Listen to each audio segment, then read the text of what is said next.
On this episode, I talk about my next book, money and tennis.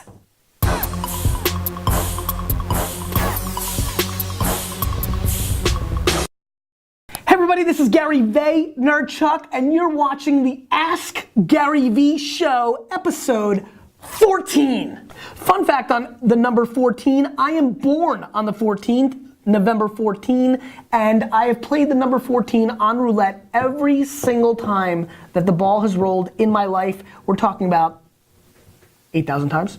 Ekaterina wants to know, what role does internal culture play in the company's success? Can you give one concrete tip on building that culture? Ekaterina, how are you doing? It's always great to hear from you. I'm glad you're on the show. Company culture is actually the only, you know, it's funny this question's coming up today. I actually, on the way to work today, said, you know what, the book that I'm gonna write that's really gonna I always think is crush it. Oh, thank you, economy's gonna sneak up on people. I know, as I sit here today, the book that I write on culture and how to build an organization through humans, not CFO cash tactics, is gonna be my book legacy, so whenever I get to that. So it's everything to me. As an operator, I'm all EQ over IQ. The one concrete tactic I have is way too many people make decisions on who they fire or hire based on money. Oh, we have the budget to hire another designer or camera person, or it's a financial decision. All my decisions on hiring and firing are emotional. What is it gonna do to the collective community? If I fire this person who's so popular internally because they have great people skills, will that hurt everybody else? And can I push that person into another direction to help them get another job over 90 days instead of firing them abruptly in one day? That costs me a lot more money, but does a hell of a lot for me in the culture. And so that is my one concrete kind of curveball. I haven't heard a lot of people talk about that kind of stuff. Example. Hi Gary, this is Jelle from Amsterdam. This is why I need to be in episode 14, because our biggest Dutch soccer player called Johan Cruyff, he wore the number 14. So it's really important for us, for our Dutchmen. And here's my question, Gary. I've read a book in 2011 called Think and Grow Rich by Napoleon Hill. And that book changed my life in a very positive way. I'm very curious about you, Gary. Did you read any books that changed your life in a very positive way? Thanks. Big shout out to all the Dutch Vayniacs. The answer to this question is pretty interesting. This is gonna be one of the shorter answers. The answer is no. That pre-mentioned book that I'm planning on writing, if it's my 4th or 5th or 6th book, when I hit 8 books writing, I will accomplish a very rare feat, which is that will be the moment where I've written more books than I've read. I believe that one of my core weaknesses is my lack of reading books. I just don't read books. I've read 3 business books in my life. If you call the Steve Jobs book a business book, John Batali wrote a book called Search about Google, and then I'm trying to even think. My favorite book I've ever read was called 9. It was about the Supreme Court. I've read like 7 books. Sorry. And Tori asks, as I launched the shift in paperback, what were the 3 most effective things you did to drive book sales? Tori, thanks for the question. Really was excited to put your question on the show because I just really want the Vayniacs to know about you. I'm a fan. We've done some events together. Good luck with the book. Without knowing the true context of the book, though, and everybody will have to do their own homework on that part, there's a couple secrets I have for anybody who wants to write a book that have really worked for me, and they're not really secrets, they're actually quite boring. My belief is that you actually sell your book a year to 2 before you're actually selling your book. By the global jab, jab, jab, right hooding. Here's an example, Tori. I'm actually selling my 4th book right now. I'm putting out a show every day. I'm taking time, which is my number 1 asset. I like time. I like time more than money. I prefer time, wish I had a watch, over cash. That's how valuable it is. And here I am taking time every day out to just answer questions, to provide value, to give value, to entertain, to give an answer to make somebody think, to provide value in their entrepreneurial venture to the people that have deemed me worth their time. Thank you. And so, you know, I'm selling my 4th book right now because I'm providing value to a whole new audience. As a matter of fact, a quick question of the day, leave in the comment section if you've discovered me because of Ask Gary Vee. That'll be interesting to see what happens in comments. Please do that if you are. Don't be a lurker. I haven't used that term in a long time. So that's number 1. Number 2, and this is a big unknown thing to a lot of people. It surprises me how many people have not figured this out. People don't want more content as much as they want more access. Everybody wants to do book offers where if you buy 3 books, you can get a free ebook or this, that, more content, right? Get into this. What they want is access. One of the biggest things that I did, Tori, that really sold a lot of books for me was gave myself to the audience. If you did this many books or bought this many books, I would do this live stream Q&A. I would come to your school. I would make a video for happy birthday. I would literally sell the number 1 thing people want from me, which is more access. And it's the thing you want from everybody that you appreciate. You want to spend more time with that person.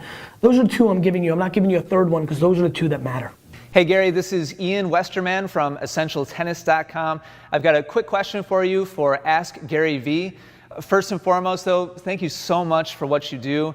It was 6 years ago that I was commuting an hour in each direction to a job back and forth, listening to Crush It, and that book fired me up so much. So my question for you is, when you played tennis, or if you're still playing tennis now, do you see parallels between tennis and business and being successful in either one or in both? What are those? I'd be really curious to hear your thoughts. Great question. You know, it's really interesting to me. Tennis is a game I love a lot, and I've recently figured out how not good I am because I've met a lot of private school kids, rich kids who play tennis a lot, and we're on the college tennis team. And so I love the game, and I like playing the people that give me good 6-4, 7-6, 6-2 kind of matches in both directions. And I have a lot of fun with it, and I like it a lot. And as a matter of fact, I really do see one parallel, and I've never thought about this before. And this is really why I love the Ask Gary Vee show. Ting, you know, I do see a parallel. I'm blown away that I once lost a match that I was winning 5-0 in a set. And I'm also super happy. Can somebody get Nate? Zach, can you get Nate? This is gonna be fun. I'm also happy that, you know, and you've heard me talk about halftime adjustments, right? I'm the coach that'll be down 21-0, and then it's 23-21 and I won because I didn't game plan well, but I adjusted. That to me is tennis, right? To me, tennis is fascinating because the set is very long, and you can be down 3-0, and then you're adjusting. You're seeing patterns. For example, Nate, is it true that you've never beaten me in tennis? Unfortunately, yes. Now, is it also true that you once had me down you've had me, like, help me here. You've had me down 5-2 twice? Yep. Right, and you lost those matches? Yes. Okay, so what I did in those matches that was it, thanks bro. So in those matches when I was down 5-2 to Nate, what happened was, you know, 1, I just like refused to lose, but 2, I really kind of took a step back, looked at what happened in those first 7 games, and started attacking either weaknesses of his or strengths of mine. It's a very mental game.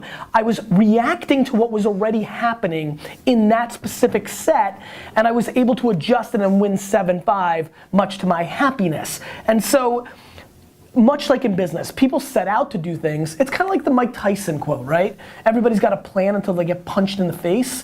You know, that's what I see in tennis, and that's what I see in business. You have your business plan, you think you're gonna succeed, and then you're out in the market and somebody copies your product for less, or is better than you, or nobody really wanted your stupid app. You've gotta adjust. And in tennis, because it's a set, it takes a lot of time for that kind of like set to like form, and you've gotta adjust to, wait a minute, he's playing off of his backhand, let me go at his backhand, things of that nature. Let me go to the net because I'm not winning this baseline game. The adjustments in real time and the emotion and composure and the intestinal fortitude to be down 5-2 and come back and win, that's how I see it.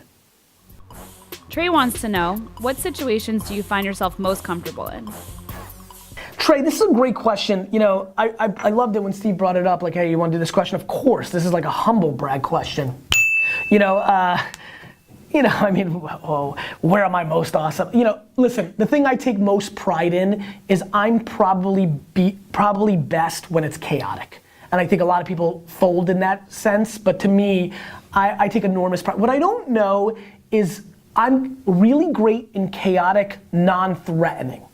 I'm being very honest here because I want to disguise this humble brag with a little humility because that's how I like to roll. You know, I'm great in business when we're in real trouble. Like, I'm great, that's my world. I'm really good when people are upset. You know, like a kid in my class died in a car accident senior year, and I was proud in the way I helped a lot of people. I'm really strong emotionally.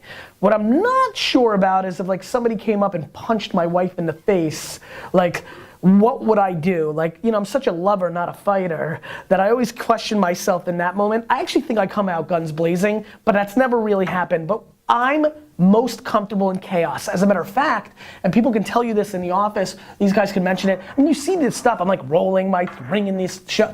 I hate quiet and standard.